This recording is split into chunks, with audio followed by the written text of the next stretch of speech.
Hello, இன்னைக்கு night டின்னருக்கு வந்து சப்பாத்தியும் ஒரு அந்த கார்டன் ஹோட்டல் இருந்தது பாருங்க.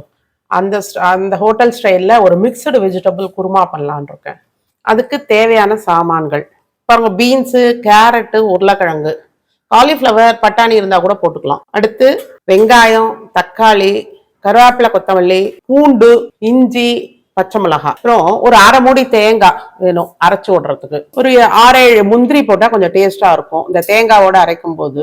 அப்புறம் இந்த இந்த பே லீஃப் ஒன்று, பட்டை அரைக்கிறதுக்கு ஒன்றும், தாளிச்சு கொட்டுறதுக்கு ஒன்றும், 2 ஏலக்காய், ஒரு 3 கிராம்பு, ஒரு அரை அன்னாசிப்பூ, சோம்பு ஒரு அரை ஸ்பூன் சோம்பு, மஞ்சப்பொடி, உப்பு, நெய் கொஞ்சம், எண்ணெய் கொஞ்சம், ஒரு ஸ்பூன் சர்க்கரை, அப்புறம் கொஞ்சோண்டு இந்த ஃப்ரோசன் பட்டாணி ஆத்துல இருந்தது, அதை கொஞ்சம் போடலான்னு இருக்கும். அவ்வளவுதான் இதுக்கு தேவையான சாமான்கள். ஃபர்ஸ்ட் இப்போ இந்த வெஜிடபிள் எல்லாம் வேக விட்டுக்க போறேன். இது ஆல்ரெடி இதை நான் வாஷ் பண்ணி வச்சிருக்கேன். இது போட்டேன். இப்போ அடுப்பை பற்ற வச்சு மஞ்சப்பொடி கொஞ்சோண்டு கொதி வந்ததுக்கு அப்புறம் இந்த பட்டாணியை போட்டுக்கலாம். இது பாருங்க, ஒரு ஸ்பூன் உப்பு போட்டிருக்கேன், போதும்.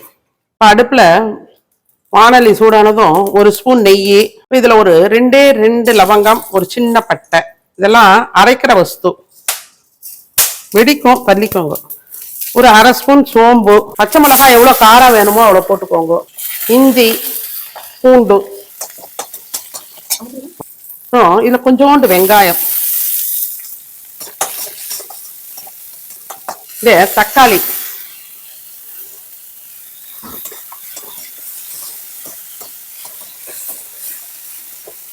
இதை வதங்கி எடுத்தோம். இந்த வதங்கல் போதும்.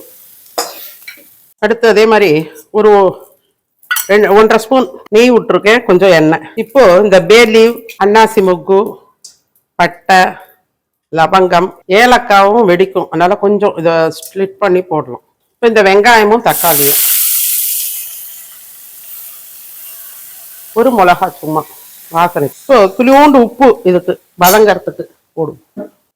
வெஜிடபிள் வேகச்சா கொஞ்சம் மஞ்சப்பொடி போட்டிருக்கேன், இதுல கொஞ்சம் மஞ்சப்பொடி. இதுக்கு காரமே வெறும் பச்சை மிளகா தான், மிளகா பொடி மல்லிப்பொடியெலாம் கிடையாது.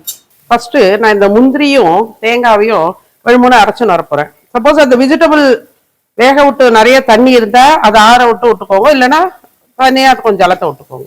இப்போ இந்த வெங்காயம், தக்காளி, மசாலா ஐட்டம்லாம் வதக்கணும் இல்லையா? இப்போ இந்த தேங்காய் முந்திரி அரைச்ச அந்த இதுலயே அரைச்சுன்னு வந்துடுறேன். இதோ அது அந்த விழுத பாருங்க, அதை அரைச்சு எடுத்து வச்சிருக்கேன். வதங்கிடுது இல்லையா வெங்காயம் எல்லாம்? இப்போ வெந்த கரிகாயை அதில் போட்டு விடுறேன். அப்புறம் அந்த வெங்காயம், தக்காளி எல்லாம் அரைச்சோம் பாருங்க, அந்த விழுது, பூண்டு, இஞ்சி, இப்போ தேங்காவும் முந்திரியும் அரைச்சோம் இல்லையா, அந்த விழுது. வெஜிடபிள் வெந்த தண்ணி எல்லாம் இருக்கு, அதெல்லாம் இதெல்லாம் மிக்சி ஜார் அதெல்லாம் அலம்பி விட்டுடலாம். ஏன்னா ஒரு ஸ்பூன் சர்க்கரை. இப்போ எல்லாம் உப்பு காரம்லாம் பார்த்துக்கோங்க. ஏற்கனவே கொஞ்சம் உப்பு போட்டிருக்கோம், அதெல்லாம் பார்த்துட்டு எவ்வளோ வேணுமோ அவ்வளோ போட்டுக்கோங்க. காயில் உப்பு, இதை வதக்கினதில் உப்பு, எனக்கு தேவைப்பட்டதுனால போட்டிருக்கேன். இப்போ இதில் கொஞ்சம் ஜலம் பத்தலை, ஒரு 4 கொதிக்கணும் இல்லையோ, போதும். இதை பாருங்க, நல்லா கொதிச்சு எடுத்து 2 கொத்தமல்லி தூவிடும். அவ்வளோதான், மிக்சடு வெஜிடபிள் குருமா ரெடி.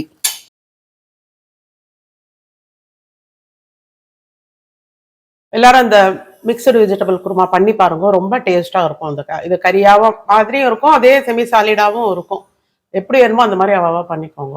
என்னோட வீடியோஸ்லாம் பிடிச்சிருந்தா லைக் பண்ணுங்க, ஃப்ரெண்ட்ஸ் ரிலேட்டிவ்ஸ்க்கு ஷேர் பண்ணுங்க.